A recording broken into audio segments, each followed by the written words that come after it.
A year ago Volodymyr and his men were firing all 40 barrels of their BM-21 Grad rocket launcher in one go. Now they can only afford to fire a few at a time at Russian targets. We haven't got enough ammunition for our weapon, he explains.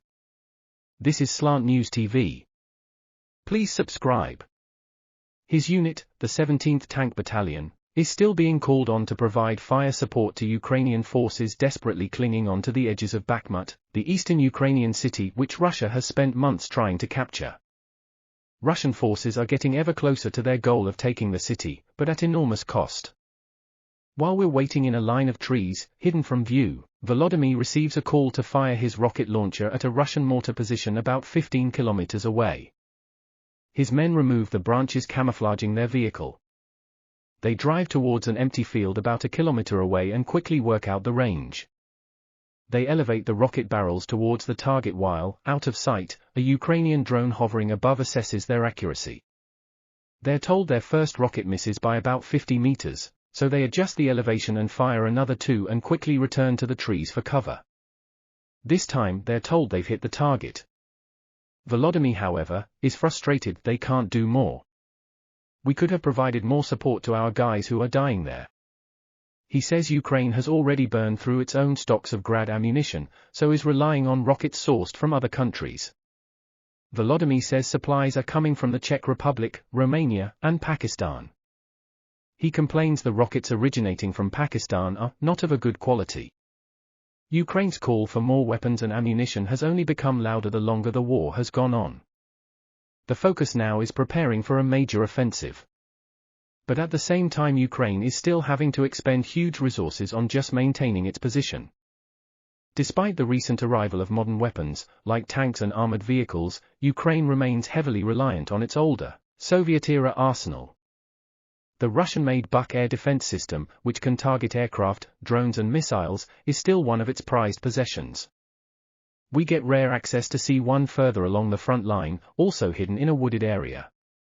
This sophisticated weaponry has helped prevent Russia gaining control of the skies.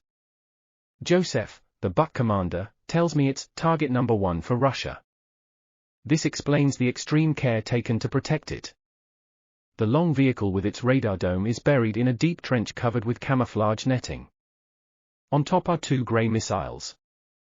Normally it carries 4. A cache of classified US documents was leaked online earlier this month, maps, charts and photos, revealing detailed intelligence gathered on the war. I asked Joseph if these were correct in highlighting an acute shortage of Buk missiles. No, that's not true, he insists.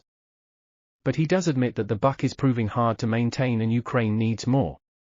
We haven't got enough, he says. Parts break and we haven't got spares because the factories that produce them are not in Ukraine. Joseph doesn't only dispute some of the contents of those leaked US intelligence reports. He questions whether they have really revealed any secrets. Why should we be angry with the Americans? He asks. Because they gave information the Russians have had for 20 years? Ridiculous. Russia, he believes, has always known about the capabilities of Ukraine's armed forces. But Russia still does not know the timing or place of Ukraine's expected offensive. It will be key to taking back territory and relieving some of the pressure being felt along Ukraine's 800-mile, 1,300 kilometers, front. Wherever it happens Russia will have to redirect some of its forces. But Ukraine too is having to arm and equip new units to conduct that offensive.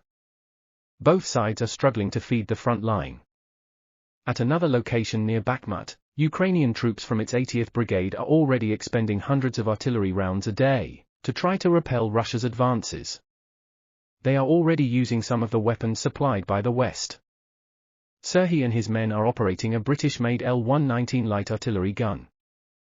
But Serhiy says they too are having to ration rounds. He says they're firing on average 30 rounds a day. We've got enough people for the moment, he says. But we need ammunition. Ammunition is the most important.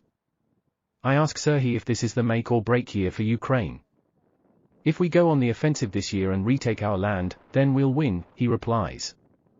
But, if that doesn't happen, then we don't have the resources for the war to go on for another 5 to 10 years. Volodymyr, the commander of the Grad, is even more blunt.